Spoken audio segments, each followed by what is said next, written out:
Flying by ML. I'm Van Warren, and this is my PhD dissertation proposal defense. I'm going to introduce four innovations to you today. The first is that a simple change in viewpoint provides a large complexity reduction. The second innovation is that the trained test data can be generated from a single keyframe. The third innovation is functioning in the presence of four kinds of noise. The fourth innovation is artificial interpolation using a CNN. First, some definitions. CNN stands for Convolutional Neural Network. ML stands for Machine Learning. RL stands for Reinforcement Learning. VFR stands for Visual Flight Rules, the fair weather kinds of flying. IFR stands for Instrument Flight Rules, which is almost all weather kinds of flying. AC stands for Aircraft, and HW stands for Computing Hardware. Convolutional neural networks are fantastic and versatile creatures. I will explain how they work using MNIST, the hello world of CNNs. For further information, you may check these links for an overview, the mathematics, and a demo you can play with. For those of you online, the links are in the comments section below. Handwriting recognition using ML had its origins in the work of Yann LeCun and Karina Cortez of Google. They compared 64 CNN classifiers over the period from 1998 to 2008. If we take the 50 best classifiers, the mean test error drops to 1% with a standard deviation of 1%. In this work, I will extend CNNs to invert affine transformations, one example of which is rotation. To understand my extensions, it is helpful to understand how CNNs work in the first place. This page of code from a Python Jupyter notebook builds a 16-line MNIST CNN deep learning model. It runs in Google Colab, and you can quickly type it in and run it for free. There are three sections to this code. The first block of 3 lines is the import of essential TensorFlow libraries. The second block is the loading and shaping of the data into tensor forms suitable for training. The third block is the definition of the model and the fit function call which trains the model. The configuration arguments for the model are hyperparameters. I call them hyperams for short. Hyperams in ML are the result of a great deal of costly experimentation. Let's zoom into the details of the model. First, we declare a sequential model, which is a left-to-right ordering of the process pipeline carried out sequentially with backpropagation. Next, we add a 2D convolution layer that will create 32 feature maps representing idioms like loop and strokes in the case of handwritten digits. Next, we add a pooling layer that reduces the number of pixels the neural net must consider. This speeds up the learn by a factor of 4. Next, we append a dense, fully connected layer of 100 neurons using a nonlinear activation function called a rectified linear unit, or just ReLU for short. It has a response curve that reminds me of a semiconductor diode. There are other activation functions we could use, like sigmoid or hyperbolic tangent, but ReLU works very well. Our activation function needs to be differentiable so that backpropagation of the neuron weights can be computed. The output of the 100 neuron network is flattened into a 10 neuron final stage, which will use the softmax function to predict the digit. It is in this phase that my extension will occur. We then compile the model using the TensorFlow library, including options of sparse categorical cross-entropy with the Atom Adaptive Momentum Learning Optimizer and an accuracy metric so that we can track the learning curve. Finally, we train the model using a batch of 1000 and 1 epoch for brevity. A quick sidebar on activation functions. The ReLU can be implemented as a max function, which is both differentiable and very fast to execute. Despite its name, its job is to introduce nonlinearity into the machine learning process. Note the similarity to diode response curves, suggesting one could try using forward bias. The diode is the fundamental semiconductor device and appears in a neural context here. Why nonlinear activation functions? Because otherwise, many layers behave just like a single perceptron. This is because the summation of linear functions would otherwise just produce a linear result.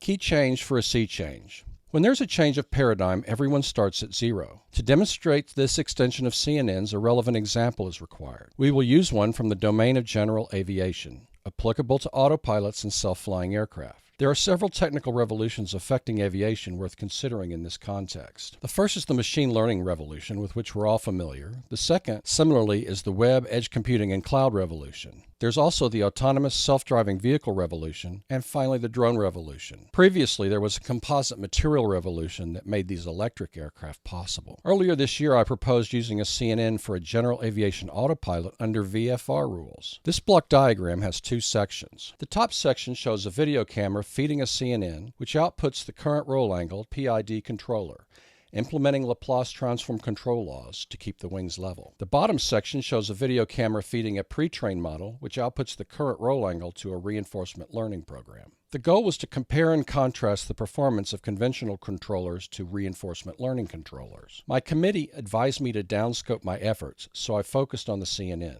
This led to some unexpected benefits. Innovation 1, VFR to IFR.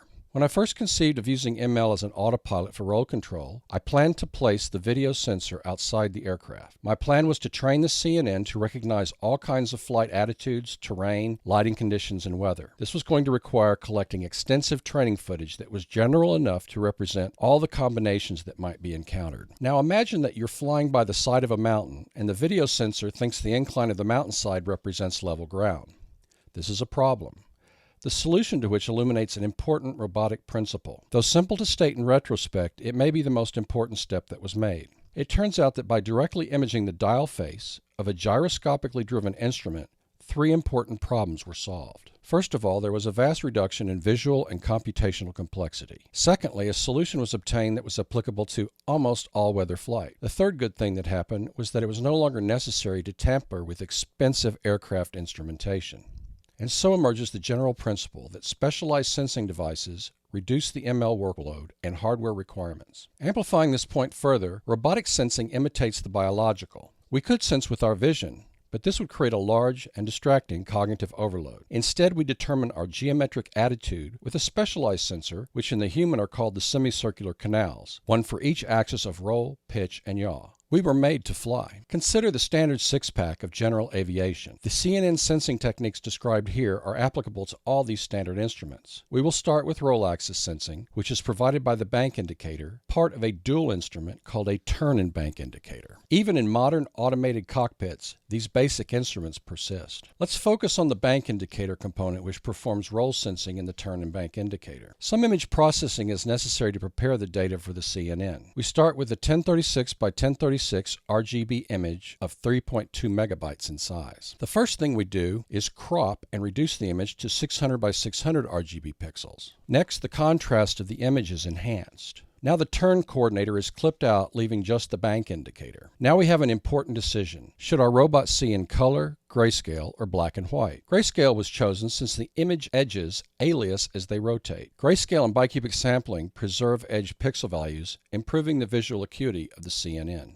Then we crop further to make the glyph of the instrument symmetric. A problem arises. As the clipped glyph rotates, part of the wing is missing. The solution is that we rotate before the previous clip when building the train and test set. The second innovation is that the train and test sets can be generated by the forward affine transform of a single keyframe. One thing we notice when doing this image processing is that CNNs have incredible visual acuity. In the absence of noise, which we will add in a moment, the CNN tolerates an image reduction factor of 22. That is, a 22-fold reduction in the amount of information that the CNN must process, so it can run faster and requires 22-fold fewer neurons in each of the deep layers. Here is the standard K-fold cross-validation during training that shows the loss and accuracy functions as well as the area under the curve of the receiver operating characteristic. It is an interesting statistical device that dates back to the invention of radar in World War II.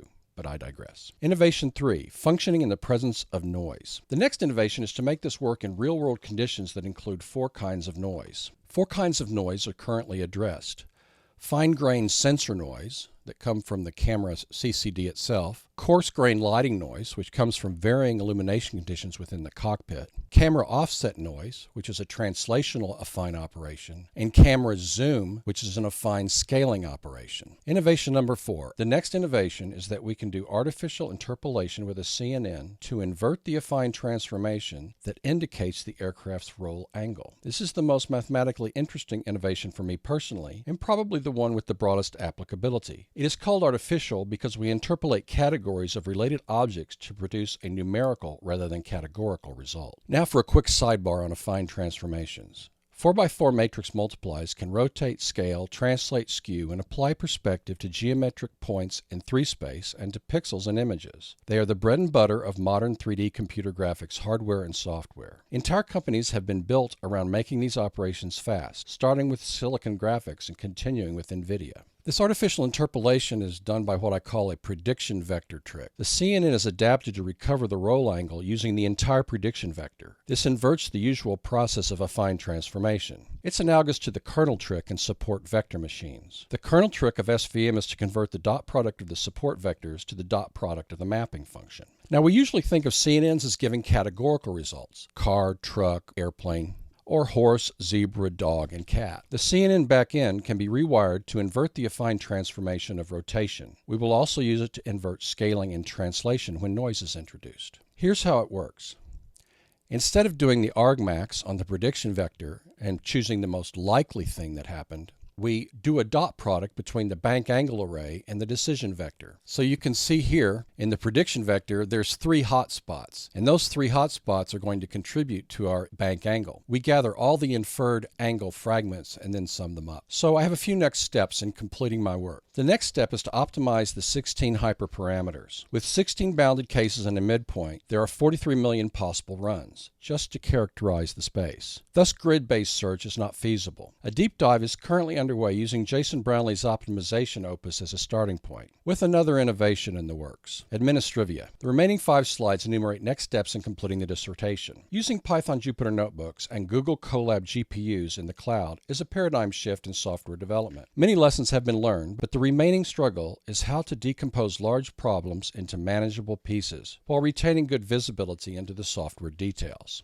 This slide shows the tension between having one monolithic notebook and several smaller notebooks to work the problem. Here we see the statistics for an MNIST run side by side with a roll indicator run. This duality has been maintained for safety and verifiability reasons. The most important time saver is splitting the train test image generation from the inferencing task. Image generation currently takes more time than training, but it only needs to be done once. This slide shows the size of 20 versions of the code developed during prototyping. Notebook size decreases as function libraries are factored out to external files. A later version, P, has 1,232 lines, a departure from the 18-line example we showed above. This is a lot given how terse and expressive Python is. This work required 189 references and multiple consultations to SAME.